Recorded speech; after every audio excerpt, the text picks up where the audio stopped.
about, the back of the court, A, B, C, D, and how important C is. I mean, C is everything in our sport. There's more balls go through there, and we need to be hitting more forehands in C.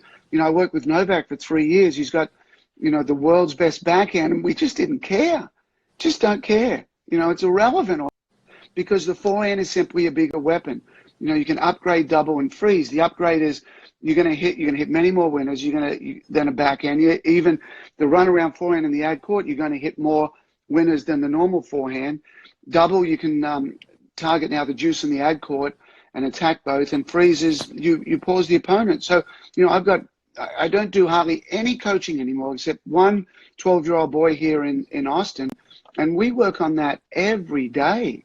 I mean, every day we're out there working on runaround forehands and working on the pattern and finishing to A, and he's learning A, B, C, D.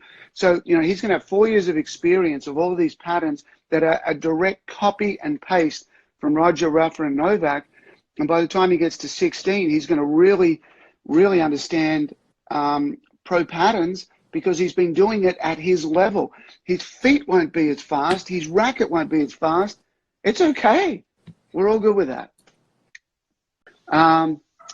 So basically in men's tennis, the breakdown between forehands and backhands. Men's is about, you could round it to about 70-30. 70% of all ground stroke winners are backhands.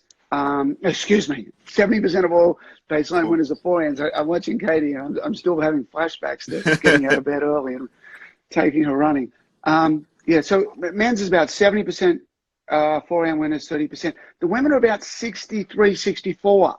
So it's very important to understand that women's tennis is still a forehand-dominated sport. It's still much more the forehand, but it's not as simple as just forehands and backhands. It's about forehand. It's about normal forehands, runaround forehands, and backhands. So the runaround forehand is everything. I put a blog post out about it today. I mean, it's, Novak, again, has the best backhand in the world. Somebody just asked something about what is that special extra Nola has ahead of everyone else, like winning and then what are some plays on how Nola counters Rafa's battering ram, hit deep location, B, any other options? So very quickly, just to round that off, with the baseline locations, A, B, C, D, with A being out wide in the outer half of the juice court, tennis is a C-to-C sport.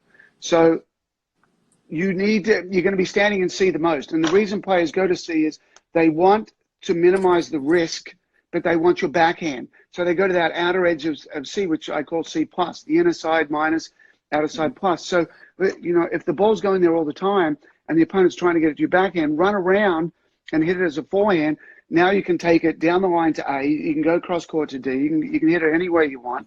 You can force errors, but the big thing in the upgrade double freeze is the freeze. When you hit that kind of run around forehand, you've got the open stance, and the open stance shows, it has all the disguise. It doesn't give away where it's going. So, the forehand performs way better over there on that side of the court than the normal side of the court.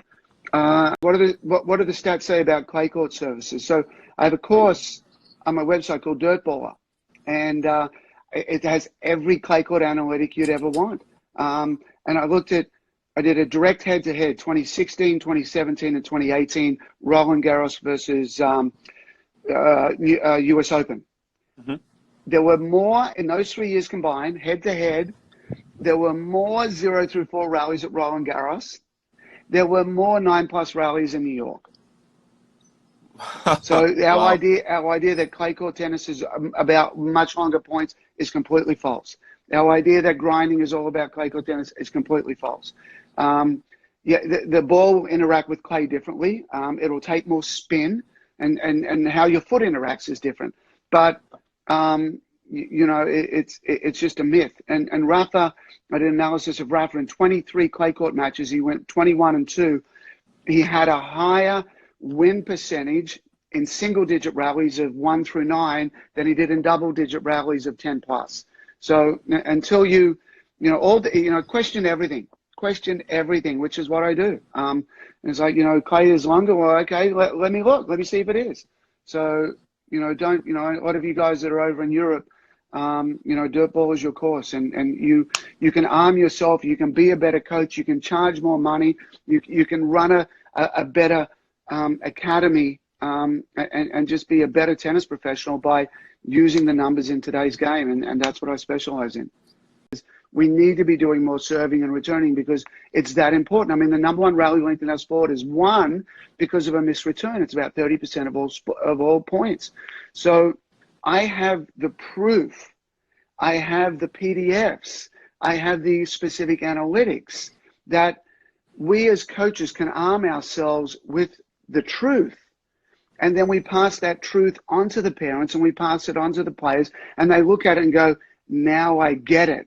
Now I get and understand your lesson plan of why I'm going to see the more serving at targets, or more serve plus one, or more return work, because you showed me that the data, and through Warren at Tennis Analytics, we have 1 million points of junior data. He goes to Orange Bowl and tags every single match.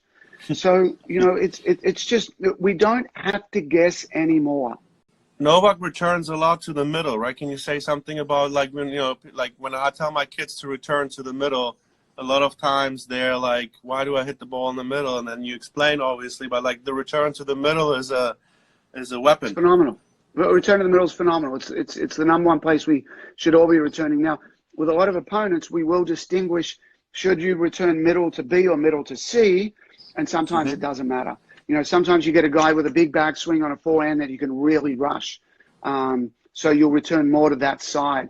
But in general, you know, a lot of times too is, you know, we look at and we contemplate the sport in our mind like we're shooting an arrow.